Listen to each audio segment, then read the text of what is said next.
आपको इस काल के दौरान कोई एक काम, जिसे पब्लिक की भाषा में बोलूं तो जिसे आप मास्टर स्ट्रोक कहेंगे?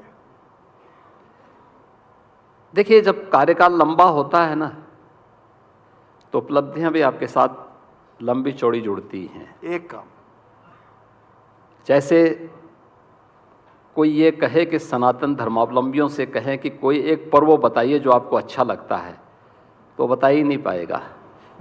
क्यों होली गिनाए कि दीपावली गिनाए कि विजयादशमी गिनाए कि रक्षाबंधन गिनाए कि रामनवमी को गिनाए कि कृष्ण जन्माष्टमी को गिनाए कि छठ को गिनाए, कौन सा गिनाए? क्योंकि एक लंबा समय है, युगों युगों से ये गाथा चली आ रही है, जिसने मानवीय व्यवस्था को, जीवन जीने की पद्धति को एक नया स्वरूप दिया है, जिसे आज हम पर्व और त्योहारों के रूप में मनाते हैं।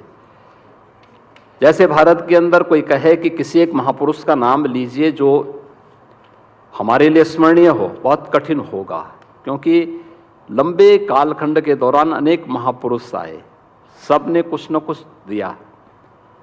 लेकिन फिर भी ये चैलेंज है मेरे लिए किसी एक घटना को गिनाना। लेकिन हाँ, मेरे जीवन का महत्वपूर्ण पल था जब 500 वर्षों के बाद अयोध्या में श्री राम जन्मभूमि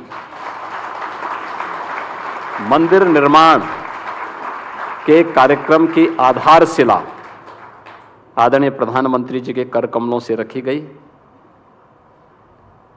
500 वर्षों के बाद जब अयोध्या धाम में श्री राम जन्मभूमि पर भव्य राम मंदिर का निर्माण हुआ, 500 वर्षों के बाद अयोध्या में प्रभु श्री राम के बने हुए भव्य मंदिर में धर्म ध्वजा का आरोहण प्रधानमंत्री जी के कर कमलों से हुआ। ये 3 घटनाएं क्रम से, और उस 3 घटनाओं में मैं अकेला व्यक्ति जिसकी 3 पीढ़ियां उस पूरी आंदोलन के साथ जुड़ी रही हैं। क्योंकि जब रामलला का प्रकटीकरण हुआ था, मेरे दादा गुरु महंत दिग्विजय नाथ जी महाराज उस अभियान के हिस्से थे। श्री राम जन्मभूमि मुक्त यज्ञ समिति के नाते मेरे पूज्य गुरुदेव महंत अवेद्यनाथ जी महाराज उस आंदोलन को लीड कर रहे थे, और मुख्यमंत्री के रूप में वो सेवा, और उस सेवा को प्रभु के चरणों में समर्पित करने का सौभाग्य मुझे प्राप्त हुआ है। तो अपनी विरासत के प्रति कृतज्ञता ज्ञापित करने, अपने देश और अपने धर्म के प्रति अपने कर्तव्यों का निर्वहन करने का एक अवसर मुझे प्राप्त हुआ। और ये जीवन की एक बड़ी घटना हमारे लिए बहुत महत्वपूर्ण है, जिसको कई पीढ़ियां नहीं देख पाई।